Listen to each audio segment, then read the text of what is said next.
الله الرحمن الرحيم الحمد لله رب العالمين والعاقبة للمتقين والصلاة والسلام على سيد الأنبياء والمرسلين أما بعد فأعوذ بالله من الشيطان الرجيم بسم الله الرحمن الرحيم قل لا أسألكم عليه أجرا إلا المودة في القربى صدق الله مولانا العظيم وصدق رسوله النبي الكريم الرؤوف الرحيم إن الله وملائكته يصلون على النبي يا أيها الذين آمنوا صلوا عليه وسلموا تسليما اللهم صل على سيدنا ومولانا محمد وعلى آل سيدنا ومولانا محمد وبارك وسلم عليه الصلاة والسلام عليك يا سيدي يا رسول الله وعلى آلك وأصحابك يا سيدي يا حبيب الله الصلاة والسلام عليك يا سيدي يا نبي الله وعلى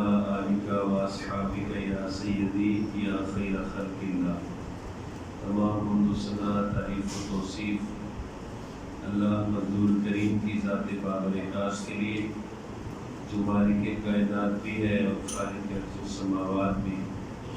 اللہ سبحانہ و تعالیٰ کی حمد و ثنا کے بعد حضور نبی اکرم شفیع امم رسول محتشم نبی مکرم آفتاب خدا ماہتاب عطا در بار صفا معدن انتقا احمد مصطفیٰ حضرت محمد مصطفیٰ صلی اللہ علیہ وآلہ وسلم کے انداز میں اپنی نیاز مندیوں کا خیرات پیش کرنے کے بعد عالی مرتبت سی وقار سامعین و حضرات، مجھے اور آپ کو اللہ کے پاکیزہ اور مطہر گھر میں بیٹھ کے درس قرآن مجید کے کہنے اور سننے کی سعادت حاصل ہو رہی ہے.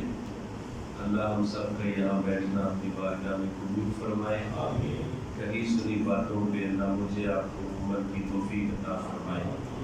ارشاد باری تعالیٰ ہے کہ محبوب ان سے کہہ دیجئے کہ میں تم سے تبلیغ دین کا کوئی صلہ نہیں مانگتا. اللہ کے رسول صلی اللہ علیہ وسلم نے مکے کی گلیوں سے لے کے مدینہ المنورہ تک جو تبلیغ دین کی، جو مسائل اور جد و جہد کی، فرمایا کہ میں تم سے اس کا کوئی صلہ نہیں مانگتا. تبلیغ دین جب صلے اور ستائش سے مبرہ ہو تو پھر اس کے اثرات بھی ہوتے ہیں. اور جب آپ تقریر پیسوں سے بیچنی شروع کر دیں تو پھر وہ آپ کے لفظ تو ہوتے ہیں لیکن وہ ہواؤں میں اڑتی ہوئی تتلیوں کی مانند ہوتے ہیں. لیکن جو گفتگو آپ جو تبلیغی مسائل جد و جہد بے لوث ہو، اللہ کی رضا کے لیے ہو، وہ تھوڑے لفظ بھی ہوں، ٹوٹے لفظ بھی ہوں، لیکن وہ لوگوں کے دلوں کے اوپر اثر کرتے ہیں. فارسی کا مقولہ ہے از دل خیزد بر دل ریزد، کہ جو بات دل سے نکلتی ہے وہ دل پہ اثر کرتی ہے. بات جو دل سے نکلتی ہے اثر رکھتی ہے، پر نہیں طاقت پرواز مگر رکھتی ہے. تو آپ تبلیغ جب رضائے الہی کے لیے کریں گے تو پھر تھوڑے لفظ ہوں، ٹوٹے پھوٹے لفظ ہوں، توتلی زبان بھی ہو، لیکن آپ کی وہ بات لوگوں کے دلوں پہ اثر کر جاتی ہے. انبیاء کرام رضوان اللہ علیہ ان سے تو یہ بات تصور بھی نہیں کی جا سکتی. اللہ نے ان کے نفوس پاک کو صلے اور ستائش سے پاک رکھا تھا اور اللہ نے ان کی حفاظت بھی فرمائی. وہ جو تبلیغ کرتے تھے اس کا دنیا سے کوئی اجر طلب نہیں کرتے تھے. ہمارے سامنے حضرت موسیٰ کلیم اللہ کی زندگی ہے. فرعون کو اس کے حواریوں نے بتایا کہ ایک ایسا بچہ پیدا ہونے والا ہے کہ جو تیری راجدھانی میں وہ پیدا ہوگا اور تیرے جھوٹے دعوے خدا کو وہ خاک آلود کر دے گا. فرعون نے کہا کہ میں وہ بچہ پیدا ہی نہیں ہونے دوں گا. اس نے باقاعدہ علامہ حفیظ الرحمان انہوں نے لکھا ہے کہ کہ ایک ٹیم تشکیل دی جس کا کام ہی یہی تھا کہ جہاں بچہ پیدا ہوتا ہے اس کو قتل کر دیا جائے، زوجین کو علیحدہ علیحدہ کروا دیا، عمل لوگوں کے گرا دیا۔ کہا کہ میں وہ بچہ پیدا ہی نہیں ہونے دوں گا۔ خدا نے کہا کہ تیرے گھر میں پال کے نہ دکھایا تو مجھے رب کس نے کہنا ہے۔ موسیٰ نے بیٹے کو ولادت دی تو پریشان ہو گئی کہ میرا بیٹا اگر فرعون کی ٹیم کے ہتھے چڑھ گیا تو بچے گا کیسے؟ اللہ نے حکم دیا کہ اس کو صندوق میں ڈالو اور دریا کے سپرد کر دو۔ ماں نے اپنے جگر کے ٹکڑے کو، اپنے لختے جگر کو صندوق میں ڈالا، اس کے اوپر سوراخ کیے تاکہ ہوا اس کے اندر روشنی جائے، اور حکم کے مطابق دریا میں بہا دیا۔ اب ماں نے تو رب کے حکم کی تعمیل کی، بہن کے دل میں بھی سچا پیار ہوتا ہے۔ اب صندوق پانی میں بہہ رہا ہے اور بہن بھی دریا کے کنارے کنارے ساتھ ساتھ بھاگ رہی ہے۔ جب صندوق ڈوبنے لگتا ہے تو بہن کا دل بھی ڈوب جاتا ہے۔ جب وہ پانی کے اوپر آتا ہے تو بہن کھلکھلا اٹھتی ہے۔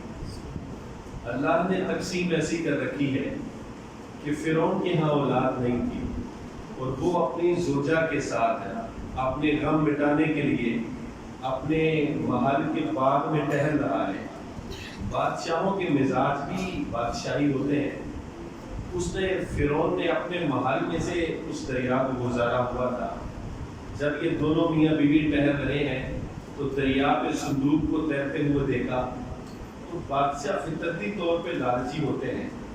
کہا کہ اس صندوق کو جلدی جلدی لایا جائے کہ اس کے اندر پتہ نہیں کون سا خزانہ ہے۔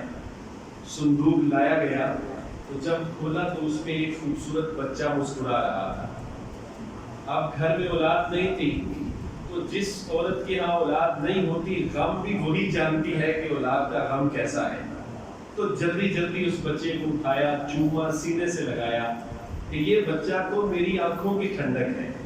بچہ بھی وہ تھا کہ جس کے ماتھے میں نبوت کا نور چمک رہا تھا۔ علماء نے لکھا ہے کہ حضرت موسیٰ علیہ السلام کے لیے یہ جو جملہ اس نے بولا تھا اس کی وجہ سے اللہ نے بعد میں اس کو دولت ایمان دے دیا، اس لیے کہ نبی سے کیا گیا پیار کبھی لائے گا نہیں تھا۔ اور لکھا ہے کہ اگر فرعون بھی کوئی جملہ محبت بول دیتا تو خدا یہ نہ دیکھتا کہ اس نے دعویٰ کیا ہے، خدا اس کو بھی دولت ایمان دے دیتا۔ خیر بچہ فرعون کے گھر میں ہے اور اعلان کیا گیا کہ دائیاں بلائی جائیں، اس کو دودھ پلانا ہے۔ حضرت موسیٰ کسی دائی کا دودھ ہی نہیں پی رہے ہیں۔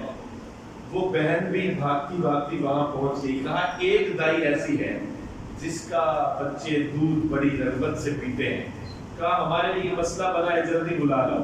وہ بھاگ کے گئی، اپنی ہی ماں کو بلا لائی۔ اب ام موسیٰ ہے، وہ اپنے بیٹے کو دودھ پلا رہی۔ اگر دائی کا دودھ پینا جائز تھا تو پھر حضرت موسیٰ نے کیوں نہیں پیا، اور اگر ناجائز ہے تو پھر میرے اور آپ کے کریم آقا نے کیوں پیا؟ تو بتایا گیا اس لیے کہ جب اعلان نبوت کرنا تھا موسیٰ کلیم اللہ نے تو فرعون نے کہنا تھا میرے گھر میں پلا ہے تو آج میرے ہی سامنے کھڑا ہو گیا ہے، تو مالک نے نبی کے لیے پہلے اہتمام کیا، فرمایا کہ جب دعویٰ نبوت کیا جائے گا فرعون آگے کھڑا ہوگا کہ میں نے تجھے پالا ہے، تو موسیٰ سینہ تان کے کہے گا کہ رہا تیرے گھر میں ہوں لیکن دودھ اپنی ماں کا ہی پی کے پلا۔ تو اللہ نے انبیاء کی نفوس قدسیہ کو پہلے سے ہی محفوظ کیا ہوتا ہے۔ تو فرمایا قل لا اسألکم علیہ اجرا، میں تم سے تبلیغ دین کا کوئی صلہ نہیں مانگتا، الا المودۃ فی القربی، سوائے یہ کہ میرے قرابت داروں سے محبت کرنا، قرابت داروں سے پیار کرنا۔ اب آیت کے پہلے حصے میں صلے کی نفی کی گئی اور دوسرے میں قرابت داروں سے محبت مانگ لی گئی۔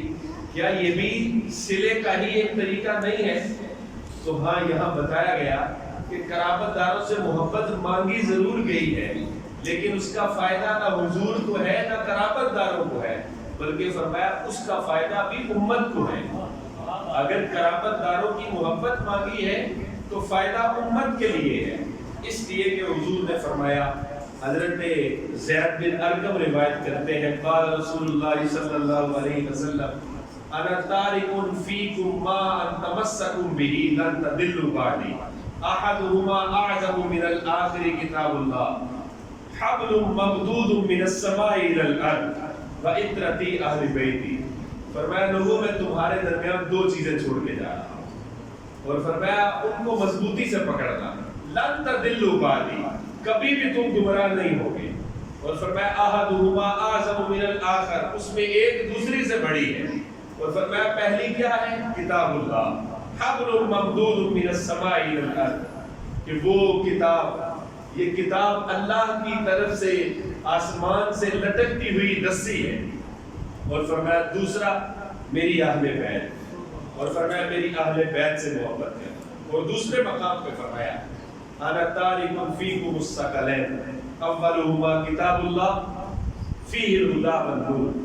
فرمایا میں تمہارے درمیان دو بھاری چیزیں چھوڑ کے جا رہا ہوں.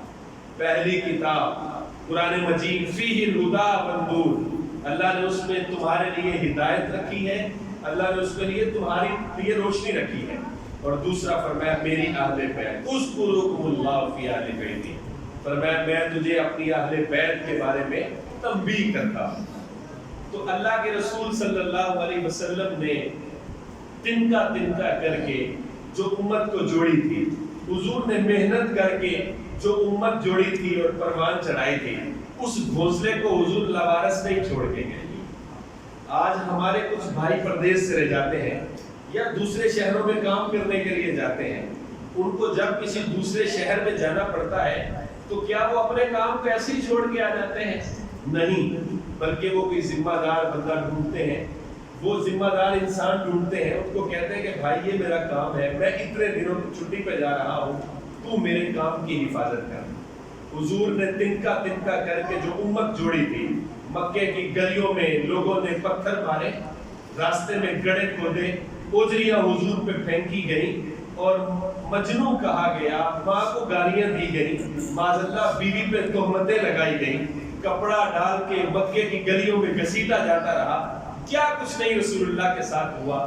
تو فرمایا یہ اتنی محنت کر کے آج یہ جو امت ہے اس کو میں لوارث نہیں چھوڑ کے جا رہا, بلکہ کیا کیا, دو بھاری چیزیں چھوڑ کے جا رہا ہوں. فرمایا پہلی چیز کتاب مبین ہے, اور فرمایا لن تضلوا بعدی میں تمہیں گارنٹی دے کے جا رہا ہوں, جو ان دونوں چیزوں کو پکڑ لے گا کبھی بھی گمراہ نہیں ہو سکتا. یہ میں نہیں کہہ رہا, یہ کوئی 14ویں صدی کا عالم نہیں کہہ رہا, بلکہ یہ محبوب خدا کہہ رہے ہیں.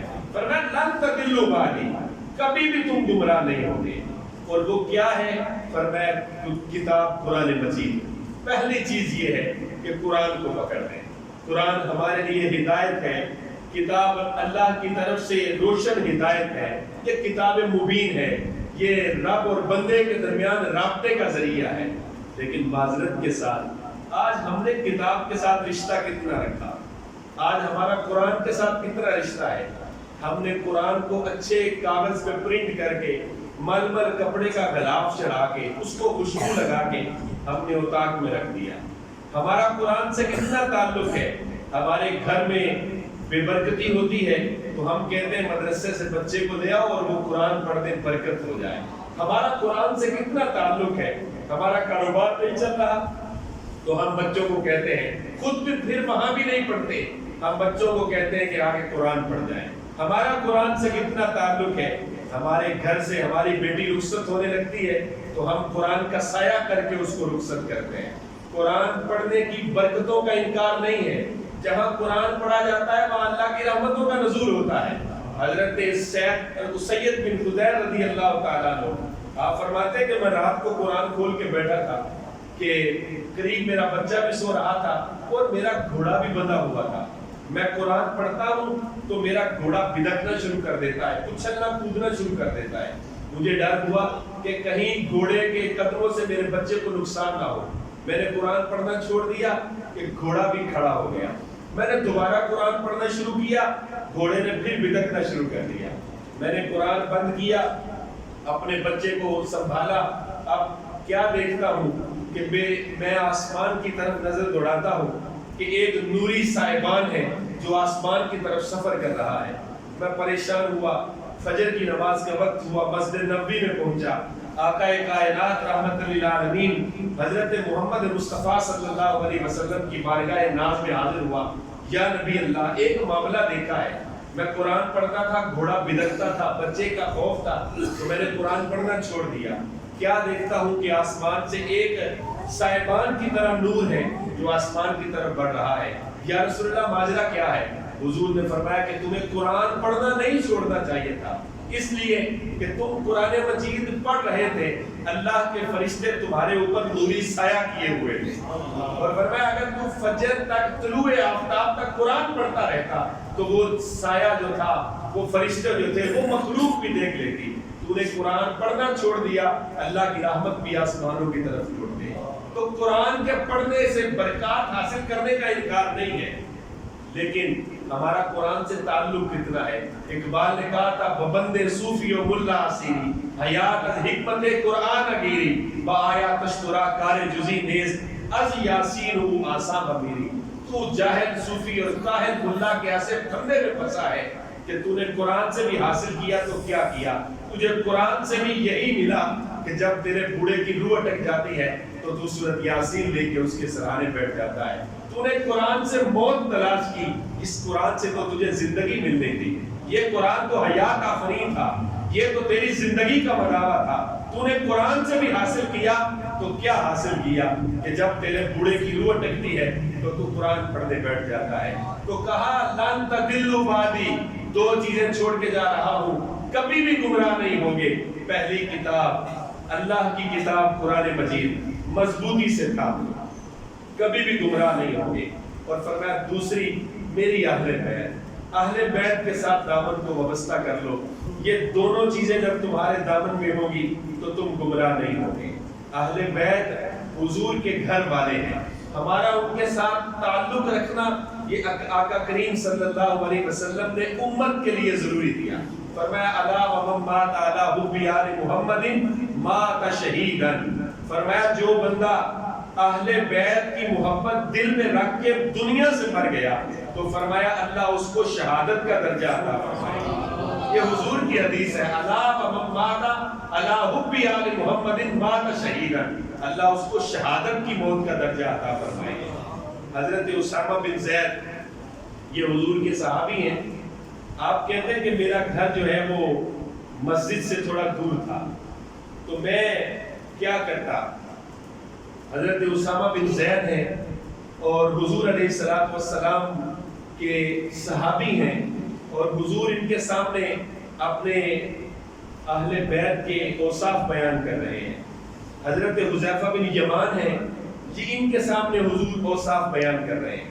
یہ دونوں صحابی ہیں، ان سے ہمیں روایات ملتی ہیں کہ حضور علیہ السلام نے ان کے ساتھ کس طرح اہل بیت کے اوصاف بیان کیے ان کے سامنے، اور ان وصف بیان کرنے کا وجہ کیا تھی کہ میں اور تم اہل بیت سے محبت کریں۔ حضرت حذیفہ بن یمان آپ کہتے ہیں کہ میرا گھر مسجد نبوی سے تھوڑا دور تھا، تو میں اپنی والدہ سے اجازت لے کے مغرب اور عشاء کی نماز میں مسجد نبوی میں نہیں آ سکتا تھا پڑھنے، اس لیے کہ میرے گھر میں میری بوڑھی ماں تھی، تو میں ان کی خدمت میں معمور رہتا۔ آپ فرماتے ہیں کہ ایک دن میں نے اپنی ماں سے اجازت لی کہ ماں اگر آپ مجھے اجازت دیں تو میں آج مغرب کی نماز حضور کے پیچھے پڑھاتا ہوں اور آپ کے لیے بھی دعا کرواؤں گا اور اپنے لیے بھی مغفرت کی دعا کرواؤں گا۔ ماں نے کہا بیٹا وعدہ کرتا ہے کہ تو حضور سے میری اور اپنی بخشش کی دعا کرواؤ گے؟ تو کہا جی ماں وعدہ کرتا ہوں۔ فرمایا تمہیں اجازت ہے جاؤ مغرب کی نماز پڑھاؤ۔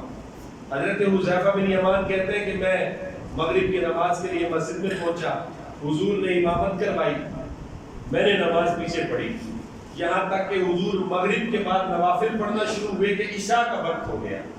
میں اب انتظار کر رہا ہوں کہ حضور کب فارغ ہوتے ہیں اور کب میں اپنی حاجت پیش کرتا ہوں۔ کہتے ہیں عشاء کی نماز ہوئی، اب حضور نے نماز پڑھی اور نماز کے بعد حضور جلدی جلدی حجرہ عائشہ میں جانے لگے۔ اللہ تعالیٰ آپ سب کو مجھ سمیت بار بار مدینے کی حاضری نصیب فرمائے۔ جنہوں نے مدینہ دیکھا ہے آپ جانتے ہیں کہ منبر رسول اور حجرہ عائشہ کے درمیان کتنی جگہ ہے، اس کو ریاض الجنہ کہتے ہیں۔ تو حضور جلدی جلدی جانے لگے۔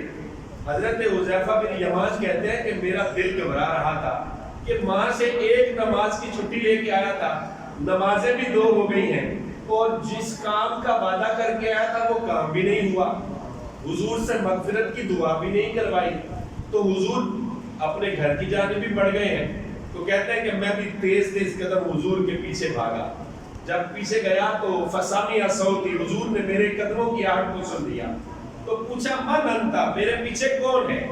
حضرت حذیفہ کہتے ہیں کہ ابھی میرے منہ میں لفظ تھے کہ حضور خود ہی کہتے ہیں حذیفہ تو تھا، میں نے کہا نعم یا رسول اللہ، جی یا رسول اللہ میں حذیفہ ہوں، تو حضور نے فرمایا ما حاجتک غفر اللہ لک ولی امک، کہ حذیفہ کیا حاجت ہے، اللہ تیری بھی بخشش فرمائے، تیری ماں کی بھی بخشش فرمائے۔ بندہ مٹ نہ جائے آقا پہ، وہ بندہ کیا ہے، بے خبر ہو جو غلاموں سے، وہ آقا کیا ہے۔ یہ لوگوں نے اب دیواریں کھینچی ہیں کہ نبی تو پیچھے نہیں جانتا، حضور تو سینوں میں چھپے راز کو بھی جانتے ہیں۔ ما حاجتک غفر اللہ لک ولی امک، حذیفہ بتاؤ کیا حاجت ہے، اللہ تیری بھی بخشش فرمائے، اللہ تیری ماں کی بھی بخشش فرمائے۔ کہا یا رسول اللہ ابھی تو لب جنبش بھی نہیں کیے تھے کہ میری حاجت پوری ہو گئی، میں تو دعا کے لیے آیا تھا۔ حضور نے فرمایا حذیفہ سنو، ابھی ایک فرشتہ میرے پاس آیا تھا، وہ 2 کاموں کے لیے آیا تھا۔ پہلا کام یہ تھا کہ رسول اللہ آپ کو اللہ سلام دے رہے ہیں، اور دوسرا کام کیا تھا؟ اب یہاں دیکھیں کہ کائنات کی تمام مخلوقات حضور پہ سلام بھیجنے کو اپنے لیے سعادت سمجھتے ہیں۔ وہ اللہ کی بارگاہ سے حضور فرماتے ہیں کہ وہ فرشتہ اجازت لے کے آیا، اور اس سے پہلے کبھی نہیں آیا۔ پہلا کام یہ تھا کہ وہ مجھے سلام کرنے آیا تھا۔ ایک صحابی ہیں، حضور غزوے سے واپس آ رہے ہیں، لوگ تو حضور پہ سلام پڑھنا بھی بند کروانے کی کوشش کر رہے ہیں، لیکن کیسے کروا سکتے ہیں؟ حضور غزوے سے واپس آ رہے ہیں کہ راستے میں ایک جگہ پہ پڑاؤ لگایا، حضور آرام فرما ہے۔ ایک صحابی کہتے ہیں کہ میں حضور کے قریب پہرا دے رہا ہوں کہ کیا دیکھتا ہوں کہ دور سے ایک درخت اپنی زمین سے ہلا، جڑوں پہ چلتا ہوا حضور کے پاس پہنچ گیا۔ میں حیران ہوں کہ تھوڑی دیر کے بعد وہ درخت واپس پہنچ گیا۔ جب حضور اٹھے تو میں نے بڑی حیرانگی سے حضور کو یہ ماجرا بتایا، یا نبی اللہ وہ ایک درخت دور سے آیا تھا اور آپ کے قریب کچھ دیر کھڑا رہا اور پھر واپس جڑوں پہ چلتا ہوا چلا گیا۔ تو وہ صحابی کہتے ہیں کہ مجھے تھا کہ حضور آگے سے پوچھیں گے کہ وہ کیسے آیا، کتنی دیر کھڑا رہا، کہاں کھڑا ہوا، پھر واپس کب گیا، لیکن حضور نے بڑی تسلی سے کہا کہ میرے صحابی کہ وہ اللہ سے اجازت لے کے آیا تھا کہ یا اللہ تیرا محبوب یہاں پاس سے گزر رہا ہے، پھر پتہ نہیں موقع ملے کہ نہ موقع ملے، اگر تو اجازت دے تو میں تیرے محبوب کو سلام نہ پیش کر دوں۔ تو وہ مجھے سلام پیش کرنے آیا تھا۔ تو فرمایا وہ فرشتہ زندگی میں پہلی مرتبہ آیا ہے دنیا میں، اور پہلا کام حضور کو سلام پیش کرنا، اور دوسرا اس نے کہا ہے کہ یا رسول اللہ آپ کی بیٹی فاطمہ جنتی عورتوں کی سردار ہے، اور سیدہ شباب اہل جنہ الحسن والحسین، اور حسن و حسین جنتی جوانوں کے سردار ہیں۔ تو یہ اہل بیت کی محبت ہمیں سکھائی گئی۔ تو فرمایا ما تمسکم بہ لن تضلوا بعدی، 2 چیزیں پکڑ لو کبھی بھی گمراہ نہیں ہوں گے، ایک قرآن اور دوسری اہل بیت۔ فرمایا دونوں کے دامن کو مضبوطی سے پکڑے رکھنا۔ یہ فرقے کیسے بن گئے؟ فرقے میرے بھائی اسی طرح بنے کہ کسی نے قرآن کے سپاروں کا انکار کر دیا تو کسی نے دل کے اندر بغض اہل بیت پال لیا۔ اہل سنت کو آج بھی مبارک ہے کہ ان کے ایک ہاتھ میں قرآن ہے اور دوسرے ہاتھ میں اہل بیت کا نام ہے۔ وہ قرآن کو بھی اللہ کی کتاب مان کے سینے سے لگائے بیٹھے ہیں، اور اہل بیت کی محبت بھی اللہ کے رسول کے بتائے ہوئے طریقے کے مطابق گزار رہے ہیں۔ تو صاحب ہمیں 2 چیزیں دی گئی۔ یہاں یہ سوال بنتا ہے کہ جب قرآن ہماری ہدایت کے لیے کافی نہیں تھا، ان ھذا القرآن یہدی للتی ہی اقوم، اس کو تو قوموں کی ہدایت کے لیے نازل کیا گیا، یہ تو کتاب مبین ہے، یہ روشن کتاب ہے۔ جب قرآن کافی تھا تو پھر اہل بیت کے دامن کو کیوں پکڑنے کا کہا گیا؟ حضرت جنید بغدادی آپ فرماتے ہیں کہ میں نے 12 سال لگا کے ایک کتاب لکھی۔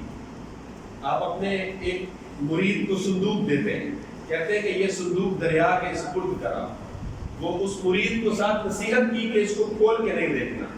مرید نے اپنے پیر کا حکم مانا، لیکن جب اس نے اس صندوق کو دریا میں پھینکا تو دریا نے پانی نے اس صندوق کو رستہ دے دیا۔ وہ بڑا حیران ہوا، واپسی آ گیا جنید بغدادی کے پاس، کہا جنید بغدادی آپ میرے مرشد ہیں، آپ نے مجھے حکم کیا، میں نے اس کی تعمیل کی، لیکن ماجرا ایسا ہوا ہے کہ سوال کرنا مجھ سے رہا نہیں ہے کہ جب میں نے وہ صندوق پھینکا تو پانی نے رستہ دے دیا، سوال یہ ہے کہ اس صندوق میں ایسا کیا تھا؟ تو جنید بغدادی نے کہا کہ اگر تو یہ عمل نہ دیکھتا تو شاید میں تجھے راز نہ بتاتا، لیکن اب تیرے اندر کیفیت ایسی ہے کہ میرا بتانا بنتا ہے۔ اس صندوق کے اندر میری ایک کتاب تھی جس کو میں نے 12 سال محنت کر کے لکھا، فرمایا وہ تصوف کی اسرار و رموز تھی، تصوف کے اوپر کتاب تھی۔ پھر 12 سال تک میں نے اس کی نوک پلک کو سنبھالا، 12 سال لکھتا رہا، 12 سال نوک پلک سنبھالتا رہا، اور پھر 12 سال یہ سوچتا رہا کہ قرآن کے ہوتے ہوئے جنید کی کسی کتاب کی ضرورت بھی ہے کہ نہیں ہے۔ آج 36 سال گزر گئے ہیں، 36 سالوں کے بعد میں اس نتیجے پہ پہنچا ہوں کہ قرآن کے ہوتے ہوئے جنید کی کسی کتاب کی ضرورت نہیں ہے۔ حضرت سعد بن عبداللہ تستری رحمت اللہ علیہ شہر چھوڑ کے چلے جاتے ہیں، 6 مہینے شہر میں رہتے ہیں، 6 مہینے جنگل میں رہتے ہیں۔ علاقہ کے لوگ جنگل میں پہنچے، کہا عبداللہ کہاں زندگی گزار رہے ہو تنہائی میں، شہر میں آؤ، وہاں دل لگانے کی اور بھی بڑی جگہ ہیں۔ تو عبداللہ تستری نے کہا کہ تمہیں کس نے کہا کہ میں تنہا رہتا ہوں؟ کہا کہنے کی کیا بات ہے، میں تو خود جانتا ہوں کہ تم تنہا رہتے ہو، ہم دیکھ رہے ہیں کہ تم تنہا ہو، پر میں تنہا نہیں ہوں۔ جب رب سے باتیں کرنے کو جی چاہتا ہے تو نماز میں کھڑے ہو جاتا ہوں، جب سننے کو جی چاہتا ہے تو قرآن کھول کے بیٹھ جاتا ہوں۔ تو کہا جب قرآن کافی ہے، قرآن ہدایت کے لیے کافی تھا، کتاب مبین ہے، تو پھر اہل بیت کا دامن کیوں تھاما گیا؟ کہا اس لیے کہ قرآن ایک مکمل ضابطہ حیات ہے، قرآن ایک کتاب ہے، اس کی ایک تھیوری کی ضرورت تھی۔ اللہ نے سورۃ بقرہ میں کہا وَلَنَبْلُوَنَّكُمْ بِشَيْءٍ مِّنَ الْخَوْفِ وَالْجُوعِ وَنَقْصٍ مِّنَ الْأَمْوَالِ وَالْأَنفُسِ وَالثَّمَرَاتِ وَبَشِّرِ الصَّابِرِينَ۔ فرمایا کہ جب بندہ اللہ کی بارگاہ میں مقبول ہونے لگتا ہے تو اللہ اپنے بندوں کو آزماتا ہے۔ قرآن کہہ رہا ہے تو وَلَنَبْلُوَنَّكُمْ بِشَيْءٍ مِّنَ الْخَوْفِ، ہم اپنے بندوں کو آزماتے ہیں مال سے، اولاد کے چھن جانے سے، پھلوں کے چھن جانے سے، جانوں کے ضیاع سے، گھر بار لٹ جانے سے، اور فرمایا پھر جو اللہ کے بندے ہوتے ہیں وہ اس پہ صبر کرتے ہیں، اور جو صبر کرنے والے ہوتے ہیں وہ اللہ کو بڑے پسند ہیں۔ بندہ آزمایا جاتا ہے، انسان آزمایا جاتا ہے مال کے لٹ جانے سے، پھل کے لٹ جانے سے، اولاد سے بڑا پھل کس کا ہے، گھر بار لٹ جانے سے، گردنیں کٹ جانے سے، یہ بندہ آزمایا جاتا ہے۔ اور پھر جو صبر کر لیتا ہے وہ اللہ کا بندہ ہوتا ہے، وہ اللہ کا صالح بندہ ہوتا ہے، وہ اللہ کا مقرب بندہ ہوتا ہے۔ اب آپ آئیں میدان کربلا میں، وہاں بھوک کا خوف بھی تھا، وہاں مال پھل کا خوف بھی تھا، اولاد سب سے بڑا پھل ہے، وہاں گردنیں کٹ جانے کا خوف بھی تھا، وہاں جوانیاں لٹنے کا خوف بھی تھا، لیکن امام حسین نے جوان علی اکبر کا لاشا اٹھا کے خیمے تک پہنچایا، لیکن اللہ کی بارگاہ میں صبر کا دامن نہیں چھوڑا۔ جوان بھتیجے کا لاشا خیمے چھوڑ کے آئے، علی اصغر کا لاشا چھوڑ کے آئے، غازی عباس کا لاشے کو اٹھایا، غازی عباس علمدار کے بازوؤں کو خیمے تک چھوڑ کے آئے، 71-72 لاشیں اٹھائے، اور پھر بھی امام حسین صبر کے ساتھ باوقار انداز سے گھوڑے پہ زینے پہ بیٹھ کے میدان کربلا میں جا رہے ہیں، اور اللہ کی بارگاہ میں صبر کا دامن نہیں چھوڑا۔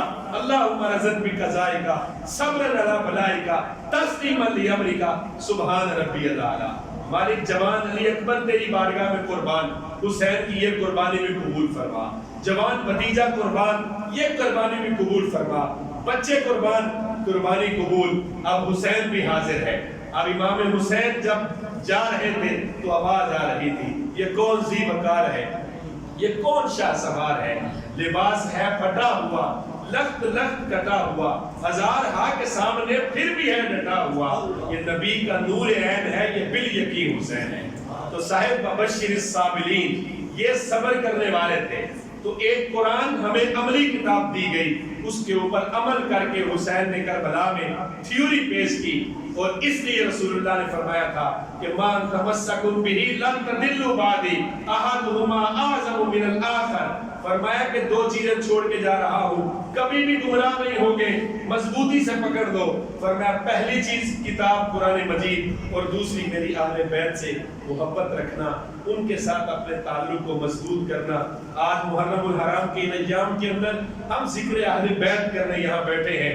اللہ کے گھر کے اندر حسین ابن علی کی قربانی کو اور آپ کے رفقا کی قربانی کو سامنے رکھ کے ہمیں یہ جذبہ اپنے سینے میں بیدار کرنا ہے کہ ہم قرآن کے دامن کو بھی نہیں چھوڑیں گے، ہم اہل بیت کے دامن کو بھی نہیں چھوڑیں گے۔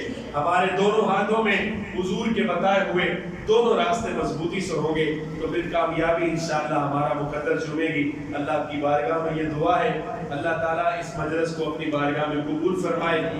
انشاءاللہ 10 محرم الحرام کو ادارت المصطفیٰ حلقہ راولپنڈی کے زیر اہتمام ہم عظیم الشان ایک بلڈ کیمپ لگانے جا رہے ہیں۔ ہمارے پاکستان کے اندر تھیلیسمیا ایک بیماری ہے جس کے سالانہ 10,000 جو ہے وہ بچے اس بیماری کے اندر جا رہے ہیں۔ اس بیماری کی وجہ یہ ہے کہ ہر 15 دن کے بعد ان کو ایک خون کی بوتل چاہیے ہوتی ہے جس میں کچھ کو بلڈ سیل لگتے ہیں، کچھ کو وائٹ سیل لگتے ہیں۔ ہمارے گھروں کے اندر عموماً سال بعد 2 سال بعد کسی کو ایمرجنسی خون کی ضرورت پڑتی ہے تو ہم کتنے پریشان ہوتے ہیں۔ تو جن کے گھر کے اندر ہر مہینے 2 بوتلیں چاہیے ہیں وہ کتنے پریشان ہوں گے۔ تو ہم نے شہدائے کربلا کی یاد کے اندر ایک بلڈ ڈونیشن کیمپ لگانے کا عہد کیا ہے 10 محرم کو صبح 10 بجے سے 4 بجے تک انشاءاللہ، یہ فیض آباد کے قریب اسلام آباد ایکسپریس کے اوپر۔ تو ہم یہ امید رکھتے ہیں کہ آپ سارے احباب کوشش کر کے ضرور ایک خون کی بوتل امام حسین اور آپ کے رفقا کی یاد کے اندر اس دن تھیلیسمیا کے پیشنٹ کو دینے کے لیے ضرور تشریف لائیں گے۔ اللہ تعالیٰ مجھے آپ کو عمل کی توفیق عطا فرمائے، جو کہی سنی باتیں ہیں اللہ اس پہ مجھے اور آپ کو عمل کی توفیق عطا فرمائے۔ وآخر دعوانا الحمدللہ رب العالمین۔ آمین۔ اللہم صلی علی سیدنا و مولانا محمد وبارک وسلم وصلی علیہ۔ اللهم ربنا تقبل منا هذه الدعاء انك انت السميع العليم وتب علينا يا مولانا انك انت التواب الرحيم۔ الہ العالمین درس قرآن مجید کی اس محفل کے اندر جو برکتیں ہم سب کو نصیب فرما، اس کی برکات ہم سب کے گھروں میں پہنچنے سے قبل ہم سب کے گھروں تک پہنچا۔ جو باتیں کہی گئیں اللہ ان پہ عمل کی توفیق عطا فرما۔ الہ العالمین ہم سب کے تمام صغیرہ کبیرہ گناہوں کو معاف فرما۔ اللہ ہم میں سے جس کے ماں باپ بہن بھائی تیری بارگاہ میں آ چکے ہیں اللہ ان کی بخشش فرما۔ جن کے ماں باپ زندہ ہیں ان کو صحت عافیت تندرستی والی لمبی زندگی عطا فرما۔ اللہ سب کے گھروں کے اندر اپنی رحمتوں کا نزول فرما۔ الہ العالمین ہم سب کو قرآن مجید کے ساتھ اہل بیت کے ساتھ جڑ جانے کی توفیق عطا فرما۔ اللہم انا نسألک العفو والعافیت والمعافات فی الدین والدنیا والآخرہ۔ اللہم استغفر لی ذنبی ووسع لی فی داری وبارک لی فی رزقی۔ صلی اللہ تعالی علی حبیبہ سیدنا و مولانا محمد وعلی آلہ واصحابہ اجمعین برحمتک۔